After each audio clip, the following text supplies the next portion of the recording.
Oh, masayang araw po mga ka-PL. Unti-unti nang nasisira ang script ni Ramil Madriaga, mga kababayan. Nung isang araw lang mismong may-ari ng painting lumantad, mga kababayan, at nagsabi ng katotohanan na, teka, sandali, hindi ako scholar ni Madriaga. Hindi ako taga Laguna dahil taga Davao City ko. At ako po mismo ang may-ari ng painting na yan. Ibinigay ko yan kay Inday Sara. O eto, mga kababayan, bagong lumantad na nagsasabi rin po ng katotohanan sa aking palagay, mga kababayan, dahil di umano ang kanyang asawa may-ari ng Nomo, kung saan nabanggit nga ni Madriaga ito sa mini trial sa impeachment kay BP Inday Sara.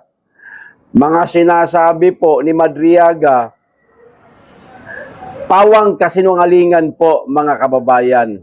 Ayon po sa isang mama na ito na ipapanood ko po sa inyo. Pero bago ko po simulan, makikisuyo lang po sa mga hindi pa po nakasubscribe. Baka naman. At paki-click na rin po ang notification bell para updated kayong lagi sa mga upload. At huwag niyo pong kalimutan, paki-like at paki-share na rin po nitong ating video, mga kababayan. Alam niyo naman po, nasa shadow ban pa po kami mga DDS vlogger ngayon. Pilit po nila kaming pinababagsak, mga kababayan. Nire-report po nila ang aming mga channel. Napakarami ko pong natatanggap, mga kababayan, ng mga report. Attempt hacking sa aking YouTube channel. Napakarami po, mga kababayan. Pakishare nyo po bago man lamang po mabura itong video ipapanood ko po sa inyo para mapanood po ng ating mga kababayan kung paano po nagsinungaling itong si Ramil Madriaga. Ayon po ito sa bidyong panunorin natin. Okay? Eto na. Panoorin na po natin, mga kababayan. Magandang hapon po sa inyong lahat. Gusto ko lang pong mag-react dito po sa allegation ni Madriaga na nagdala siya ng duffel bag na may lamang pera sa Nomu. Now, bakit kailangan kong mag-react? Kasi po yung Nomu, ang may-ari niya yung asawa ko So, na-implicate kami. Ang dami yung mga message niya natatanggap. Kesyo, pinapakain daw niya kami sa pamilya namin galing sa duffel bag. Meron pa makapunta daw ng Nomu, baka maambunan daw ng pera. So, I'd like to clarify kasi wala namang kaming kinalaman dito. No? Again, with respect to other allegations, I couldn't care less because I have no personal knowledge about those. Dito lang kailangan kong linawin talaga. Una sa lahat, gusto ko pong ipakita po yung itsura po ng Nomo para ma-appreciate nyo. Ang Nomo po sa tapat mismo ng Tomas Morato. So, busy street po yan. Wala kami sa looban, kagaya ng ibang mga tagong establishmento. So, pagpasok nyo pa lang sa Nomo, makikita nyo sa video, napakaliit ng first floor namin. Mga 20 square meters lang yan Diba nakita nyo nga yung mga kahan ng bote ng beer sa labas na nga lang inilagay. So kung maliit yan, di lalo lang po mas maliit din yung second floor namin. So ganun din kalakian, makikita nyo yung picture. So ginagamit namin pareho yan. Doon po sa affidavit na original ni Madriaga, ang sabi niya, di ho ba pinadala daw ni Atty. Monsayak yung duffel bag doon sa taas sa opisina. So nagkapali po siya doon, halatang hindi siya nakapunta sa Nomo. Sa liit ng Nomo, wala ho kaming opisina, hindi kami medium-sized bar na kagaya ng iniisip niya. Ang itsura po ng Nomo sa taas ganito, tingnan nyo po. Pag akyat nyo po dito sa video, sa kanan, yan na po yung pinakakainan namin. Sa kabilang side naman po, makikita nyo po, may maliit kami na CR kasi nga maliit lang kami. At sa katabi niyan, may napakaliit din kami na stock room. Diyan namin nilalagay yung mga delata, yung mga soft drink at beer. At yun namang mga kahan na malalaki, doon na lang sa labas. So, sana po maging malinaw yan. Wala kaming office. Pero ang maganda, binago niya yung statement niya, di ba? Ang sabi niya, ano pala, umakyat lang daw siya sa taas, sinalubong siya ng tao na galing sa kwarto. So ito po yung itsura ng hagdanan namin. Tignan nyo, napakakipot, napaka-uncomfortable niyan. Pangalawa, di ba, sabi niya may sumalubong sa kanyang galing sa kwarto. Wala nga kaming kwarto, nakita niya stock room, meron kami. Ngayon yung mga pilosopo sasabihin, di attorney, malay mo yung kwarto, ibig niya sabihin stock room. Hindi po posible yon. Alam niyo kung bakit? Yung Supreme Court po sa jurisprudence natin, meron tayong doctrine of human experience na ang ibig sabihin, based on human experience, lahat ng taong makakakita nun, hindi mo tatawagin kwarto yon. Automatic sasabihin mo, stock room yan. So, kailangan malinawan po natin yan, ha? So, may iniisip ko na lang, bakit niya ginamit yung Nomu? Bakit yun ang sinabi niya na nagdala siya ng pera ron? Medyo may duda ako. Again, speculation ito ha. Kasi nung nag-testify siya, di ba, nagpakita siya ng picture sa Nomu na magkasama si Atty. Kilala at si Atty. Monsayak na may hawak silang plaque na galing sa grupo niya na isip. Other than that picture, wala na siya may papakitang ebidensya, may kaugnayan siya kay Atty. Monsayak di ba? Marami siya kay Atty. Kilala. So dahil paninindigan niya yung picture na yon, pinanindigan niya na rin yung lugar. Now, which is actually weird. Sabi niya may awarding ceremony ron. Wala kami awarding ceremony. Meron kaming mini show doon. Para nagpa-picture lang yata sila dahil may dinalang plaque. Yun na nga yung problema eh. Isipin mo, base sa kwento niya, nagpunta siya at nagdala ng duffel bag kung kailan kami merong event. Diba siya nga nagsabi, comedy bar, hindi naman kami comedy bar eh. Maisip mo na comedy bar na yon kasi nung time na yon may show kami. So, sinong gago na magdadala ng duffel bag sa isang lugar na maraming tao, may show? Tsaka di ba ang weird, hahatid mo yung maleta sa taas para lang ibaba uli? Ba't hindi na lang nila diniretso sa kotse o dalhin sa ibang safe houses na kagaya ng ginagawa ng mga ordinaryong bagman? So sana po maging malinaw yung mga bagay na yan ha. Tsaka gusto ko din palang linawin yung mga lumalabas na parang tambayan daw to ng mga tao ni Sara Duterte. Hindi po totoo yan. Ang nakapunta lang po talaga dyan si Reynold Monsayak at si Atty. Kilala. Si Atty. Kilala po lagi nakakapunta kasi kasama yan ng grupo naming Insanity. Diyan kami gumagawa paminsan ng show or gumagawa ng open mic. At marami siya kasamang comedians po kagaya po ni Congressman Argel Cabatbat. Si Atty. Luke Espiritu po na senatoriable. Yan po yung nag-perform na rin sa Nomo, nagko-comedy din yan eh. Si Rito Orquia ng Pilipinas Got Talent, si Kuya Jobert ng Channel 2, si Rica Lasso ng Channel 2 at napakarami pang mga komedyante. Tsaka hindi po totoo na sinabi niya na pumunta siya ng alas 12 ha. Hindi pa ho kami sarado noon. Pag may event kami hanggang alas 3, alas 4 nagkikwentuhan po kami talaga. At sa kaso naman ni Atty. Monsayak, nakapunta siya dyan 2 beses lang kasi in-invite ko siya. Yung uli na nga nung merong show. At hindi lang po si Atty. Monsayak ang nakapunta dyan. Lahat ng kaibigan ko. Si Atty. Carlos Ibanez, na kakaibigan ko kakamping, nakakain na dyan. Yung kaibigan ko rin naman si Jimmy Bondoc na DDS, nakapunta na rin dyan. Nakapunta dyan si Jano Gibbs, si Brad Pitt, si Mike Hanopol, yung mga kaibigan kong mga politiko, mayor, vice mayor, yung anak ni Montulfo, si Yvette, nakapunta na rin dyan. Ang kagawad pa namin dyan, si Atty. Falsis. At by the way, malaking tulong ni Atty. Falsis. Nagka-problema kasi kami sa harap dyan. Siya yung kagawad namin. Tinulungan niya kami. So sa bandang huli po, kailangan ko talagang magsalita Wala akong pakialam sa impeachment Wala akong pakialam sa ibang mga allegations. Issue ko lang talaga itong issue namin kasi napagbibintangan yung asawa ko Ngayon sa maniwala at kayong sa hindi, wala naman akong pakialam, di ba? So ang request ko lang, puntahan niyo na lang kami sa Nomo kasi masarap yung pagkain namin. Hindi ba? So pati po yung mga members ng Justice Committee, pakitain niyo naman kami, pwede kayong mag-ocular inspection dito, interviewin niyo lahat ng mga waiters namin at lahat kami willing mag-cooperate. Pati mga royal customers namin can actually talk. Yun lang po. Maraming salamat po. Magaling na endorser itong si Romel Madriaga, mga kababayan. Sikat na ang Nomo. Mas pinasikat niya pa. May-ari na mismo ang may sabi, na teka, hindi totoo yung mga sinasabi ni Madriaga. May-ari, kasi asawa niya mismo ang may-ari nito at siya ang mister, mga kababayan.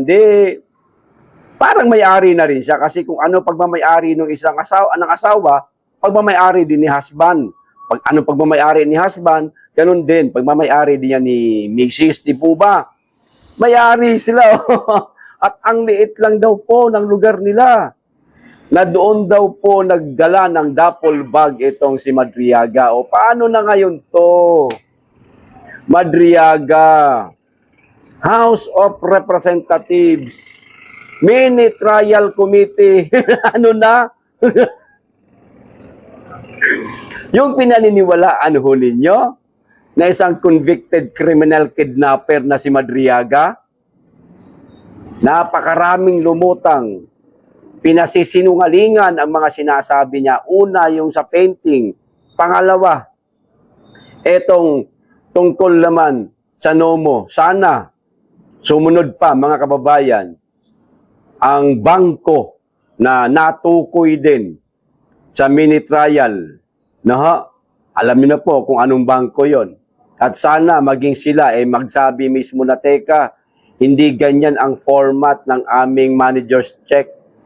Simula pa lang sa manager's serial number, mga kababayan Yung mga serial number po ng iba't ibang cheque, may format po yan. Hindi po basta-basta maglalabas ang isang tao ng check at sasabihin niya, ito, manager's check, ito. Meron po yung format, mga kababayan. Doon po sila nagkamali. Hindi ho nila naintindihan ang sistema ng isang bangko. Baka isang araw, mga kababayan, lalantad din mismo ang taga-bangko at magsasabing walang katotohanan yung checking ipinakita ni Madriaga. At tandaan niyo po ito, mga kababayan, tandaan niyo po ito. Nasabi ko na po ito matagal na. Kung di ako nagkakamali, 2 buwan o 2 buwan or 3 buwan na po ang nakalipas. Di ba nasabi ko po sa inyo na mayroong magre-resign? Sa mga nakaalala, paki-comment po. Di ba sinabi ko na, o yan na, si Anyo, nag-resign na po, nagretiro na ho, mga kababayan, hindi na po natin alam kung ano po ang isa sa mga dahilan niya. Ang sinabi niya lang, kailangan niya daw munang pagtuunan ng pansin yung kanyang kalusugan. Pero ito pa po ang tatandaan ninyo, maliban po sa natupad na at nangyari na, ang nasabi ko po sa iyo minsan, mga kababayan, na mayroong magre-resign at ayan na nga si Anyo. Mga kababayan, meron pong babaliktad. Tandaan niyo po ito. Meron pong babaliktad. Sa ngayon, hindi ko po masabi ang pangalan, mga kababayan, kasi hindi po sinabi sa akin ang pangalan ng aking kaibigang Butiki. Butiking nakakamuflage sa kisame na nakikinig lang. Nagbibideo, nagpipicture kung ano ang galawan nila ngayon. Ang sabi lang ng aking kaibigang Butiki, mayroong babaliktad. Tandaan niyo po yan, mangyayari yan, mga kababayan. Okay, dito pa po tayo sa isa pang pag-uusapan natin. Etong tungkol po sa petisyon na ihahain o inihain na ng UPI, mga kababayan, na himukin, obligahin si Bongbong Marcos na magpa-hair follicle drug test at maglabas ng kanyang medical bulletin. Ito na ho, sumagot na po ang Palasyo Malacanang, mga kababayan. Basta mga ganitong usapin, napakabilis nilang sumagot Buti sana kung yung sagot nila katanggap-tanggap sa atin, pabor sa mga mamamayan o sa ating lahat. Hindi ho, mga kababayan. Kaya naitanong ko po doon sa press ko na yon kay AFP retired general na si Virgilio, paano kung hindi tumugon ang Palasyo Malacanang? Eto na nga ang nangyari, mga kababayan. Eto ho ang sabi, basahin natin. Maikli lang po ang basahin ko. Total, maintindihan naman po natin ito, mga kababayan. Para hindi po masyadong mahaba yung ating pagbabasa. Matatalino naman po kayo. Maiintindihan naman po na ninyo ang ibig sabihin itong babasahin ko. Ito, Malacanang, tinutulan ang petisyon sa Supreme Court na utusan si Marcos Jr. na sumailalim sa drug test at maglabas ng medical record. Diba? Mga kababayan. Hindi ako nagkamali ng hinala na baka eto ho ang gagawin nila. Dalawa lang kasi ang napaghinilaan ko noon Sorry pero bilang isang tao, mapapaisip po tayo na baka ang Korte Suprema hindi tumalima sa ihahaing petisyon ng grupong UPI. At hindi naman po nangyari. Okay. Okay tayo dyan. Pero, ang tumutulho mismo, mga kababayan, hindi po ang Korte Suprema, kundi ang Palasyo Malacanang. Natatakot po talaga sila, mga kababayan. Akala ba namin hindi bangag ang presidente? Palasyo Malacanang. Mr. President Bongbong Marcos, hindi ka kamo gumagamit ng droga. Sinasabi ho ninyong hindi totoo ang sinasabi ni Amy Marcos na kayo lulong sa pinagbabawal na gamot. Bakit ayaw ho ninyong sumailalim sa hair follicle drug test? Bagamat hindi pa man nag-utos sa inyo ang Korte Suprema, ito'y kumakalat pa lang sa social media dahil nga ang grupong UPI desidido talaga na malaman ang inyong tunay na kalusugan mula sa inyong mental health. Wala na, mga kababayan. Tinuldo ka na ng Palasyo Malacanang. Natatakot po sila na baka malaman po nating lahat kung ano po talaga ang katotohanan. Kung adik ba talaga si Marco o hindi. Bagamat inamin na po mismo ng kapatid niya na gumagamit siya ng droga. Pero ang sandatahang lakas, tahimik po, mga kababayan. Ang men in uniform, tahimik po. Mga PSG, nako, tahimik po sila, mga kababayan. Indikasyon ho yan na hawak na po sila sa liig ni Junior Bangag. Hindi lang hawak sa liig, baka, mga kababayan, namalitahan din. Ganun lang naman kasimple yun O isa pang basa, mariing tinutulan ng Malacanang ang petisyong inihain sa Supreme Court of the Philippines na humihiling na utusan si Pangulong Marcos o si Marcos na sumailalim sa hair follicle drug test at ilabas ang kanyang medical bulletin. Mariing tinutulan. Sandali, ayaw namin yan. Hindi pwede yan. At malalaman po ng publiko. Kahit nga hindi i-live stream, mga kababayan, yung kanyang pagpapa-hair follicle drug test at medical bulletin, hindi nga nila tinutulan, hindi nga nila pinayagan No? Mas lalo na ho kung nilagay pa sa petisyon ng grupong UPI na dapat online. Mas lalo na siguro mabuang sila. Wala. Paano na kaya ang publiko nito? Ano kaya ang susunod na gagawing hakbang ng grupong UPI at ng ating mga kababayan? Mag-antabay po kayo sa gagawin ng taong bayan. May gagawin po ang taong bayan. Magugulat na lang po kayo, mga kababayan. Sa ngayon, wala muna ako sasabihin. Basta yan lang. May mga naririnig ako na ganito na sila. Etong kabilang grupo naman, ganito na rin sila.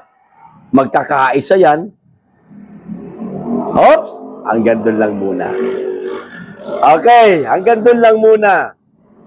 Matutuwa ho tayo, mga kababayan, sa mga mangyayari pa, sa mga susunod na buwan na nagsisimula na po ngayon. Hindi nyo lang po napapansin, nagsisimula na ho ngayon, mga kababayan. Maiko-convert pa ito sa mas grabing galawan, mas grabing mga pagpaplano. No, mga kababayan? Marami dyan sa inyo matatalino. naaring nakuha nyo na po yung ibig kong sabihin. Pero sa ngayon, wag muna. Mahirap na. Baka mamaya mabantayan nila eh. Tapos, pag nabantayan nila, siyempre gagawa ho sila ng hakbang. Etong simpleng ang pagpapa-hair follicle drug test ni Junior eh. At medical bulletin, tinutulan ho nila. Paano pa kaya? Etong mga nagpapalakas ngayon. Merong galing sa ganito, meron ding galing sa ganyan. Nagpapalakas po parehas, mga kababayan, para po sa ikapanalo po nating lahat, para po sa tagumpay ng bawat Pilipino, mga kababayan. Sa ngayon, masasabi ko lang, konting tiis, konting hintay, mangyayari po ang dapat mangyari. Okay? Ayon po yan ha, sa aking butiki pa rin. Okay? Pero tandaan po ninyo, ang butiki ko, kailanman hindi po nagkakamali. Ayos. So, ito pa, isa pang balita mga kababayan. Wala na. Uso na nga ngayon ang baliktaran mga kababayan eh. Patapos na kasi ang termino ng mga bangag mga kababayan. 1 taon na lang po mahigit. Kaya ngayon pa lang, itong mga ibang politiko, unti-unti na pong nagsipagbaliktaran. Kumalas na po sa mga partido na makabangag, makabuwaya. Kumalas na po itong mga iba pang mga politiko. O ito ho ang balita, mga kababayan. Sa bagay, hindi na po ito bagong usapin sa atin. Pero kahit papaano, nakakatuwa lang mga kababayan kasi kumukunti ho ang bilang nila. O, di ba? Lumiliit po ang bilang nila. Na ang iba, hindi ho natin malaman, baka nasa kampo na po ni BP Inday Sara. O, eto, party hopping season. Eto na ho, mga kababayan. Dozens at lakas CMD members switching to other parties. Ayon po yan sa report, mga kababayan ha. Nagpa-party hopping na po sila, itong mga politiko. Dose-dosena di umano mga kababayan na dating kasapi po o miyembro ng lakas CMB, aba nag-switch na, lumipat na, tumalon na sa ibang bakod mga kababayan. Iniwan na po si Bangag, si Tambaloslos. Partido po ito ni Tambaloslos, mga kababayan. Nilayasan na. Members of the Lakas Christian Muslim Democrats Lakas CMD were reportedly jumping to other political parties as the 2028 national and local elections draw near, mga kababayan. Goodbye. Tapos na kayong gamitin.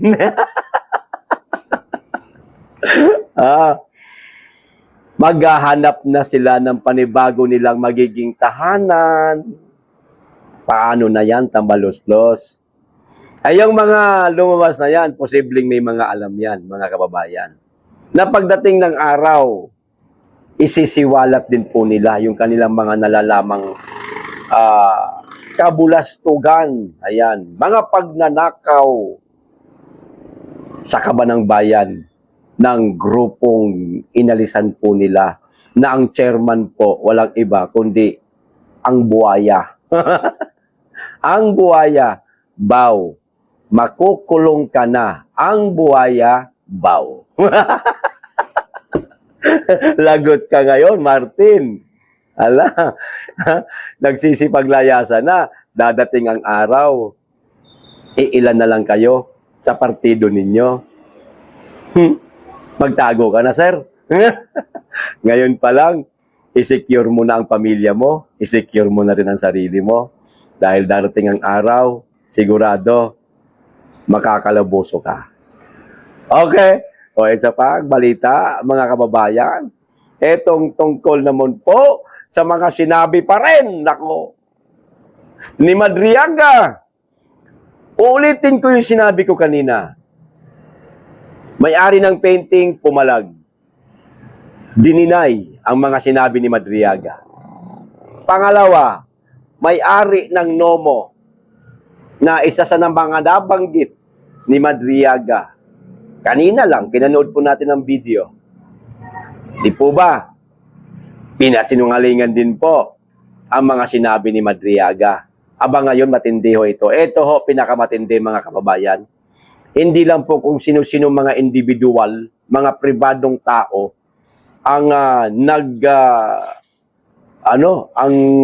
nagpasinungaling sa mga sinabi ni Madriaga o tumutol sa mga sinabi ni Madriaga.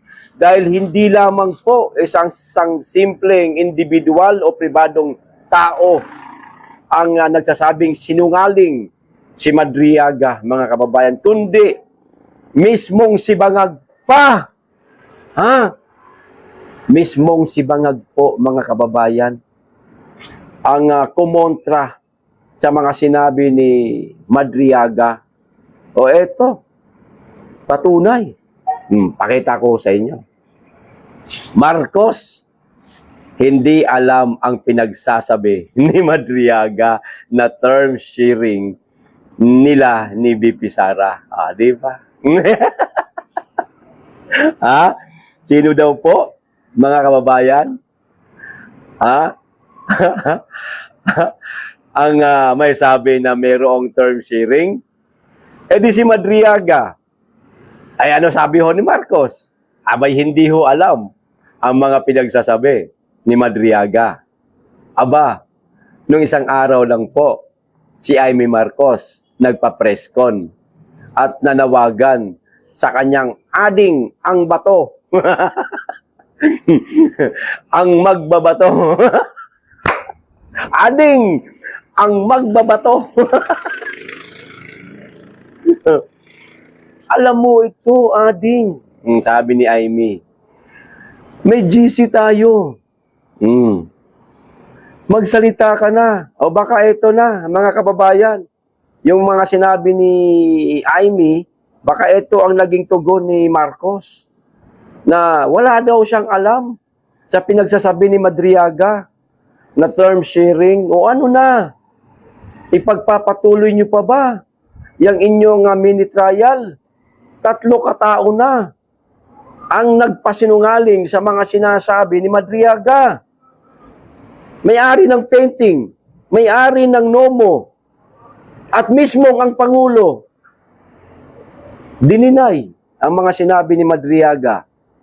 Aba, papaniwalaan pa ba ninyo si Madriaga versus sa 18 Marines na totoong nagserbisyo sa ating bansa, totoong nakaranas ng kanilang mga pinagsasabi, batay po sa nakalagay sa kanilang affidavit, yun din po ang kanilang sinasabi, kaysa dito sa isang mama na convicted criminal kidnapper na si Madriaga. Di ba? Pero tahimik po ang Blue Ribbon Committee sa 18 Marines. Hindi ho nila kailanman ipapatawag. Wala ho silang planong imbestigahan. Kahit ang House of Representatives, hindi po bumuo ng small trial na yan o mini trial para man lamang sa 18 Marines. Pero bumuo ho sila para kay Madriaga. Kasi nga, demolition job nga talaga ang gagawin nila sa pangalawang Pangulo. Hindi na po normal yan sa ating bansa. No? Matagal na pong kalakaran ang gayaan. Kung sino ang frontrunner sa darating na halalan, sinisiraan. Mga kababayan, tandaan po natin, paninira lamang po lahat itong mga sinasabi nila laban sa ating pangalawang Pangulo. Demolition job po ito. Natatakot lang po kasi sila na maging presidente ang isang Inday Sara kasi lahat po sila makakalaboso. Yan po ang tunay na dahilan dyan, mga kababayan. Kaya nila pilit na pinasisibak, pina-i-impeach ang ating pangalawang Pangulo. Yan po ang pakay nila. Nakakabahala na po ito sa kampo ni Madriaga, lalong-lalo na sa mga kasama sa committee ng mini trial na yan, na itong 3 taong ito, kasama si Bangag, pinasinungalingan ang mga sinabi ni Madriaga. May papaniwalaan pa ba tayo? Sa mga sinasabi ni Madriaga? Palagay ko hindi nakarapat-dapat magtuloy pa yung mini trial na yan, mga kababayan, at higit sa lahat ang impeachment laban sa ating pangalawang Pangulo. Marami na pong nagsasabi, walang katotohanan ang mga sinasabi ni Madriaga.